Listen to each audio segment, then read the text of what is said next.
fàtte nag tamit ne Bougane mu ngi def grève de la faim grève bi tamit woyu leen foofu. lii kay bu dee Europe la sax dégg naa da ngay jàng pour am ko waaye bu dee Afrique dégg naa da ngay jàng pour am ko waaye bu dee Afrique 10 euros ñu jaay la ko. am na ndoo yaa ma bett yaa ñàkk jom kenn yéenewu la prison waaye yow li nga yàq gunee Pastef yi yépp fii gunee Pastef yi sax am na ci ñoo xam ne permis européen lañ yor xañ na boobu moom da ngay jàng pour am ko sax. yow Afrique Sénégal jamono bi nga xam ne réew mi ma kenn koy yàq boo joxee 10 euros ñu jaay la permis waruñ la woon a bett nag ndax yow waroon ngaa xam ne léegi ñun jubal ak jubbanti la ñu woote.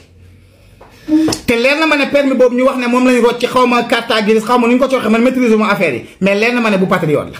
numéro patriote moom lañ jël jox la yow moom nga doon dawalee yow di bandi doona toog naa dangay bokk ci ay conférence xaw ma ay nangam ak nangam tu vas payer les pots cachés Ahmed yéenewuma la prison nag waaye barke Serigne Touba jubal jubbanti te bu leen fàtte nag tamit ne Bougane mu ngi def grève de la faim grève bi tamit woyu leen foofu.